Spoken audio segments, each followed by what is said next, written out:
Kegiatan ini akan dipimpin langsung oleh Ibu Yuli Trisnaningsi sebagai moderator. Kepada Ibu, waktu dan tempat dengan hormat kami persilakan. Ya, terima kasih Pak Reza selaku host. Assalamualaikum warahmatullahi wabarakatuh. Selamat siang, salam sejahtera untuk kita semua. Yang saya hormati Pak Mentor ya, Pak Irwan. Selamat datang atas kehadiran di ruang ini.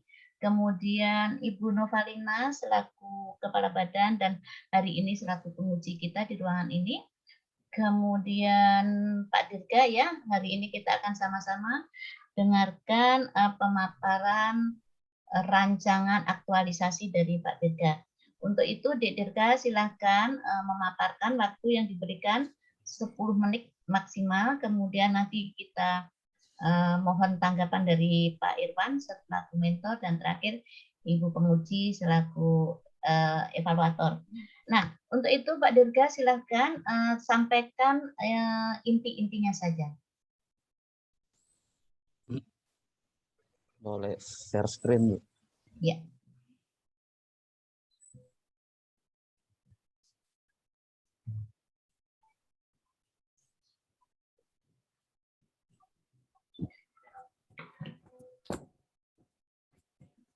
Oke, Assalamualaikum warahmatullahi wabarakatuh.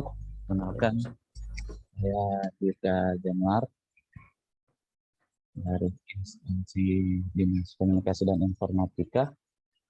Jadi, judul yang saya ambil ini adalah pembuatan standar operasional prosedur dalam menjalankan kerjasama dan hubungan media pada Dinas Komunikasi dan Informatika. Isu yang diangkat itu belum adanya standar operasional prosedur dalam melaksanakan kerjasama dan hubungan media. Gagasan pemecahan isunya sama seperti judulnya. Tujuan dari angkat isu ini untuk terwujudnya pelayanan informasi publik, hubungan pemerintah dengan media terjalin dengan baik dan harmonis, mampu membentuk citra pemerintah yang baik di hadapan masyarakat, serta membentuk karakter pegawai yang profesional dalam pelayanan masyarakat. Dan untuk manfaatnya bagi Dinas Diskominfo untuk fungsi hubungan media itu berjalan dengan baik, dan untuk manfaat bagi peserta menjadi tolak ukur dan pengalaman untuk mengembang tugas ke depannya agar lebih baik lagi.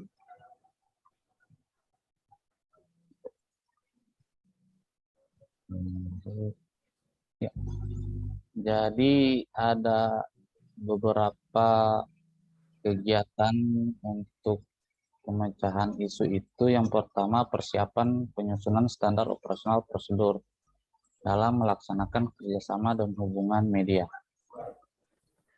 Tahapan yang pertama itu melapor ke mentor. Terus yang kedua, menyiapkan bahan pembuatan standar operasional prosedur. Ketiga, menyiapkan alat dan bahan sosialisasi. Dan keempat, membuat kuesioner evaluasi. Di kegiatan kedua itu penyusunan standar operasional prosedur. Tahapan pertamanya menyusun standar operasional prosedur. Yang kedua mencetak. Dan yang ketiga menandatangani standar operasional prosedur. Terus kegiatan ketiga yaitu melakukan sosialisasi. Tahapan pertamanya itu mengundang peserta sosialisasi, dalam hal ini pihak media. Terus yang kedua menyampaikan materi sosialisasi dengan jelas, dengan menggunakan metode presentasi. Dan yang ketiga membagikan kuesioner untuk diisi oleh media. Dan kegiatan keempat monitoring dan evaluasi. Jadi tahapan pertama itu mengumpulkan kuesioner, yang kedua menganalisa jawaban kuesioner, dan yang terakhir menyimpulkan hasil kuesioner. Sekian. Terima kasih untuk si Dirga. Selanjutnya Pak Irfan, silakan untuk memberikan tanggapannya. Baik, terima kasih. Assalamualaikum warahmatullahi wabarakatuh. Waalaikumsalam. Yang kami hormati rekan penguji. Jadi pada saat kami menerima usulan rancangan aktualisasi dari Saudara Dirga, terus terang ini merupakan salah satu tupoksi yang tadinya merupakan tupoksi dari bagian humas. Jadi kami di Kominfo untuk melaksanakan tupoksi ini memang persoalan prosedur maupun standarisasi standar untuk pelaksanaan kegiatan ini terus terang belum ada. Makanya pada saat beliau mengangkat tema ini, kami dari Dinas sangat support dan insya Allah kedepannya ini bisa menjadi suatu acuan untuk pelaksanaan tupoksi kehumasan di Dinas Kominfo. Barangkali seperti itu. Terima kasih. Ya, makasih untuk Pak Mentor. Selanjutnya silakan Ibu Kaban selaku penguji untuk memberikan masukan dan tanggapannya. Ya, baik, terima kasih. Assalamualaikum warahmatullahi wabarakatuh. Waalaikumsalam. Yang saya hormati Pak Iwan selaku mentor, ya Bu Yuli selaku coach, dan Saudara Dirga beserta latsar kita. Terima kasih sudah mempresentasikan rancangan aktualisasinya. Pertanyaan pertama saya, Dirga, gimana nih cara apa yang dimaksud dengan kerjasama dan hubungan media? Tadi kan ceritanya bahwa ini baru gitu di Kominfo. Nah, bisa cerita spesialisasinya kerjasama dan hubungan media ini seperti apa sebenarnya? Jadi ini kan fungsi ini awalnya dari bagian humas, Bu. Karena fungsi humas sebagian itu sudah dialihkan ke Dinas Kominfo, jadi merupakan hal yang baru juga untuk Dinas Kominfo. Jadi hubungan media itu seperti kerjasama dalam hal publikasi dan pelayanan informasi publik. Ya, itu advertorial itu apa itu? Advertorial. Advertorial itu semacam tulisan yang punya nilai berita. Lebih banyak ucapan-ucapan di sana ya? Iklan-iklan ucapan gitu ya, selamat atas dilantiknya begitu-begitu, tapi beritanya kurang gitu. Berita yang kurang. Oke. Nah, pengawasan dalam pemberitaan itu seperti apa? Ya, kita tidak punya akses, apalagi di media cetak, Bu ya. Jadi ketika mereka mau melakukan penagihan itu mereka langsung bawa saja dengan bukti fisiknya. Jadi kadang ada yang bawa itu double. Dia bawa beritanya padahal itu koran tahun 2019 gitu ya. Kan banyak gitu kan. Yang bodong-bodong begitu. Jadi diulang gitu. Dia gulung-gulung lagi korannya tuh supaya terus setiap bisa baca, lihat di tahun berapa itu. Habis itu bulan depan datang lagi dengan koran yang sama gitu. Ya, seperti itu ya, Dirga ya. Dirga, kamu mau nangis atau mau jawab? Ya, Jawabnya lembut sekali. Iya, Bu, yang tegas. Iya. Yang tegas nggak dengar suaramu, iyamu. Ya, pegang. Makan siang atau kita cut dulu deh seminarnya, makan siang dulu kamu. Hah? Loyo sekali kok Dirga. Oke, nah punya rencana enggak gimana caranya ngawasi ini? Ini kan cuma SOP, ada SOP. Tapi kan SOP, tapi kalau caranya begini juga, apa tertangkap dengan SOP? Rencananya gimana? Masuk di SOP enggak ini? Tentang pengawasan pemberitaan. masuk, Bu. Gimana caranya itu? Jadi kita sebelum melakukan kerjasama itu kan ada beberapa persyaratan, Bu, yang harus dipenuhi dari pihak media. Jadi mungkin untuk itu kita buat kebijakan kalau mau masukkan bukti fisiknya itu harus berlangganan juga kita. Jadi setiap hari walaupun tidak ada berita atau iklan, kita bisa pantau. Di Bangkep ada koran online nggak? Ada, Bu. Ini yang koran online atau koran hard copy? Yang hard copy sama online, Bu. Masih banyak yang baca koran di sana ya? Kalau di instansi pemerintahan masih banyak sih langganan. Kirain orang sekarang udah baca koran online. Sebagian sudah, Bu. Cuman sebagian lagi masih pakai media tradisional kayak koran gitu. Kalau masyarakat di sana baca koran? Masih baca. Atau yang bikin laku korannya cuman kantor dan PNS? Kalau untuk masyarakat lebih ke media online sih, Bu. Makanya kalau media itu kita tuntun untuk berubah, fleksibel gitu dari yang cetak ke digital. Ya harusnya sudah seperti itu gitu. Apalagi masyarakat juga ternyata sudah tidak baca juga. Berarti kan cuma pemerintah yang beli koran cetakan. Padahal coba kalau kita langganan online lebih efisien, dan tadi beritanya terekam karena terekam secara digital. Bisa tinggal di search nih koran yang tanggal berapa, ada berita apa di situ. Tadi untuk dalam rangka pengawasan dalam pemberitaan. Sebenarnya sih harus begitu gitu.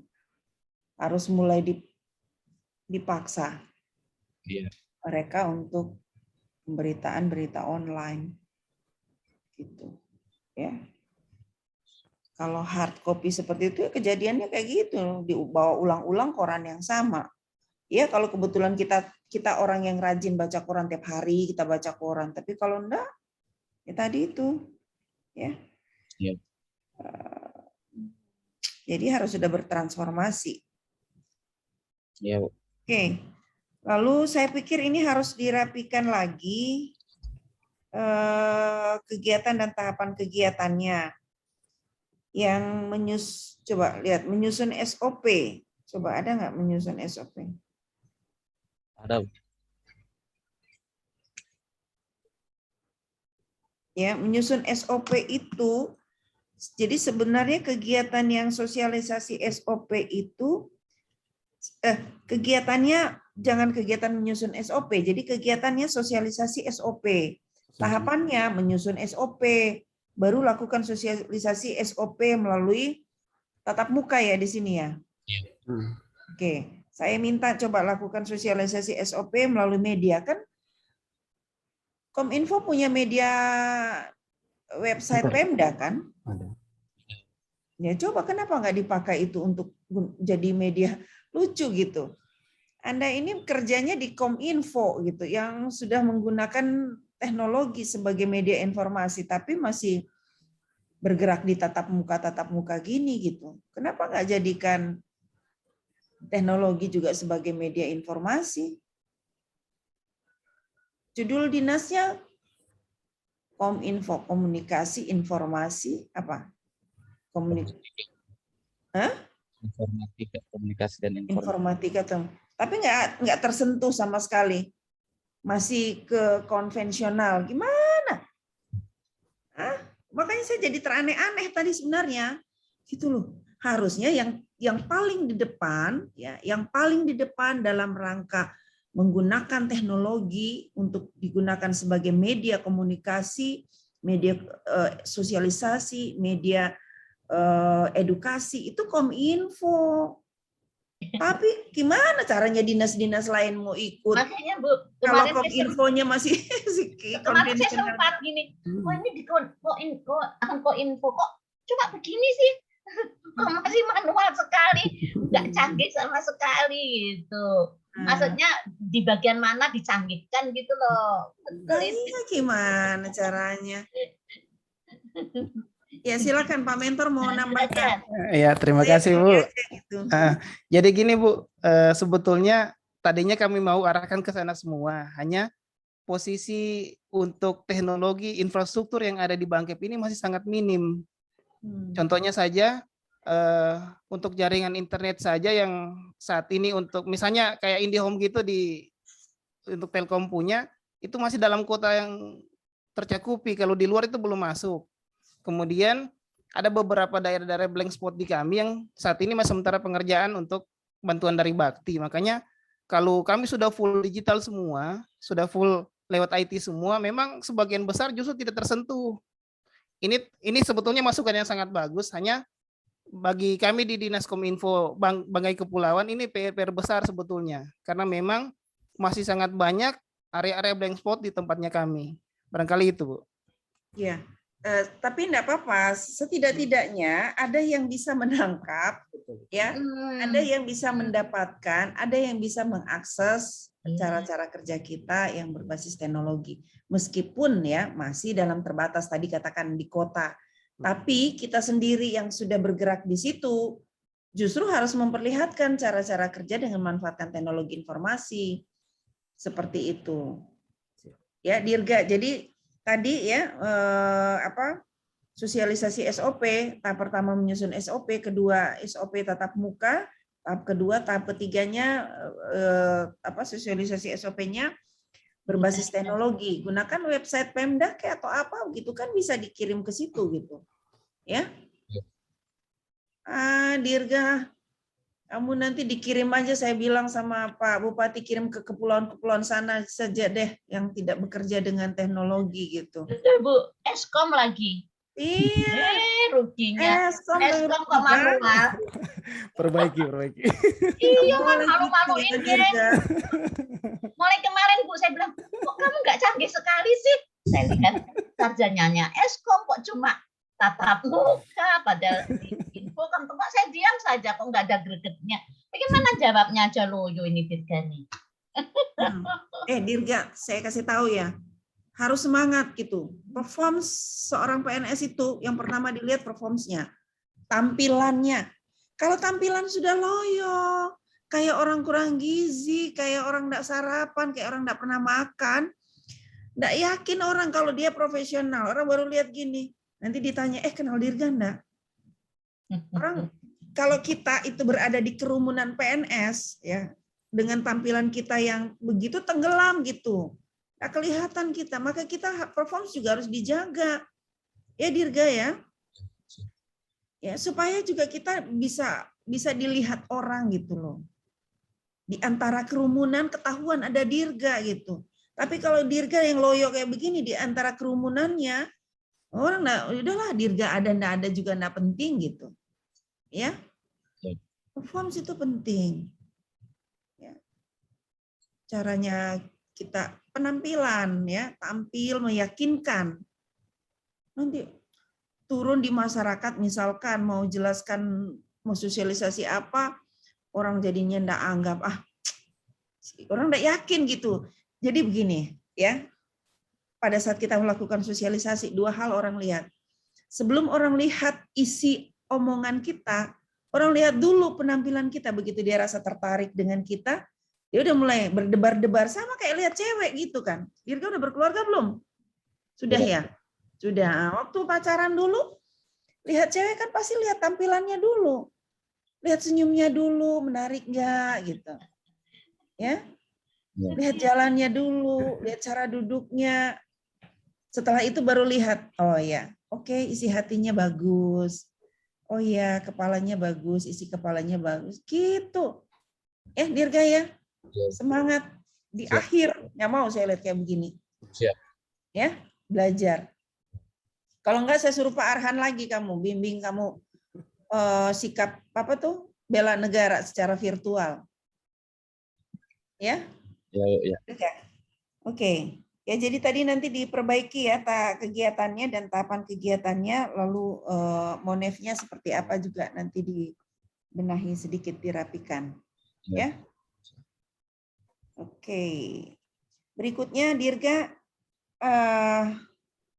nilai, coba kamu bisa jelasin ada berapa nilai yang bisa kamu akan lakukan, implementasikan pada saat atau berikan contoh saja 2 nilai yang akan kamu implementasikan pada saat aktualisasi nanti. Silakan.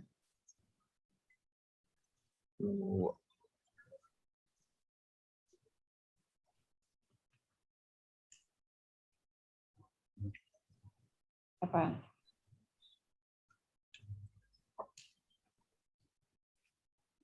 Nilainya saja, apa yang kau suka? Nilainya saja, enggak usah kamu baca laporanmu. Misalnya nilai apa yang kau ambil, terus penerapannya kayak apa gitu loh, kan kita punya bayangan apa yang mau kita lakukan. Silakan. Nilai seperti komitmen mutu mungkin. Seperti apa itu nilai komitmen mutu? Kamu nanya lagi seperti itu mungkin. Coba jelasin. Jangan tanya saya nanya kamu. Jadi dari nilai akuntabilitas kita bisa. Nilai akuntabilitas, nilainya. Mata pelatihan akuntabilitas misalnya nilai yang mana? Pelatihan akuntabilitas itu bisa masuk di tanggung jawab. Ya, contohnya apa? Itu loh. Contohnya kita kan sudah rencanakan ini, jadi kita harus selesaikan rancangan aktualisasi dari awal hingga selesai sebagai bentuk tanggung jawab kita. Terus apa lagi? Terus dari mata pelatihan nasionalisme itu persatuan, nilai persatuan. Gimana itu nilai persatuan kamu implementasikan dalam sosialisasi? Ini kan kita berhubungan dengan orang lain, Bu, masyarakat lain, dengan media. Jadi kita harus lebih mendengarkan mereka, Bu. Tidak kuat dengan pendapat sendiri. Oke, ada lagi? Cuma 2 nilai itu yang mau diimplementasikan. Sama beberapa tahapan itu ada nilai anti korupsi juga, Bu.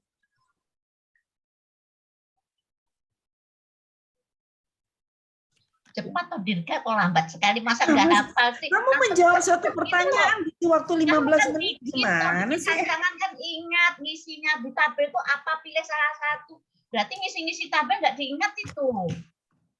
Ayo, banyaknya nilai langsung set apa gitu loh. Ayo, satu lagi coba ambil. Dari mata pelatihan apa? Mata pelatihan etika publik bisa. Nilai yang mana? Nilai memelihara etika menghargai komunikasi dan kerjasama. Ya pada saat apa? Terapannya pada saat apa? Pada saat sosialisasi. Ya, sosialisasinya. Kita menerapkan nilai memelihara etika menghargai komunikasi dan kerjasama. Oke, Dirga, banyak belajar lagi ya, baca-baca lagi materi nilai-nilai dasar ASN-nya ya. Oke, saya kira itu saja. Nanti belajar lagi peran dan kedudukan ASN ya. Tambahkan, coba nanti diperbaiki tulisannya ya. Jelaskan bagaimana peran dan kedudukan ASN itu dalam 3 hal itu kamu akan implementasikan ya dalam rangka penyusunan SOP ini. Ya, penyusunan dan sosialisasi SOP, ya. Ya. Oke, baca ya, baca lagi, jangan cuma iya terus nggak dibaca ya. Oke, saya kira itu saja. Terima kasih. Assalamualaikum warahmatullahi wabarakatuh. Waalaikumsalam. Terima kasih. Dirga ini gemes deh. Jadi habis dibaca ditulis ya. Nanti kalau paham ditulis, jangan cuma dibaca tidak ditulis. Semangat lah. Ya. Masa kini milenial ini. Ya, makasih. Jadi nanti ingat juga ya, yang diharapkan adalah sosialisasinya bukan sekedar sosialisasi yang manual ya, tapi harus sudah memasukkan IT atau digitalnya ya. Gimana caranya? Karena memang dinasnya dinas IT ini, dinasnya digital ini, jangan begitu ya. Kemudian selanjutnya itu tadi ya, untuk dibaca dan dimasukkan gitu ya. Jangan sekedar itu, tapi memasukkannya adalah penerapannya, jangan teorinya ya. Teori itu sudah di atas. Jadi misalnya manajemen ASN, penerapannya kayak apa ya di pemecahan masalah ini. Oke, saya kira itu aja. Kemudian terima kasih untuk Pak Irfan, tolong nanti dibantu, difasilitasi dan didampingi untuk di Dirga supaya nanti sebulan berikutnya lebih semangat, tidak loyo ya, makan gizi sebelum ujian. Ya, gizi Baik, yang Bunda. bagus, baru hasilnya juga lebih bagus lagi. Oke. Kemudian makasih juga untuk Bu penguji yang lebih semangat Bu pengujinya ini. Ini pengujinya sampai gemes gitu ya. Mudah-mudahan nanti wujudkan ya, performanya lebih baik lagi. Terima kasih. Wassalamualaikum warahmatullahi wabarakatuh. Waalaikumsalam warahmatullahi wabarakatuh. Terima kasih atas saran masukan, bimbingan serta dukungan dari Ibu penguji, Ibu coach dan Pak mentor. Terima kasih atas pendampingan dari Badan Diklat Kabupaten Bangkes. Dan Pak Dirga, tetap semangat ya. Siap, Pak. Segala koreksi untuk membangun. Oke, saya kembalikan Pak Dirga ke main season beserta Pak mentor. Mohon izin Pak mentor. Terima kasih Pak Irwan. Ya, terima kasih. Saya undang Ibu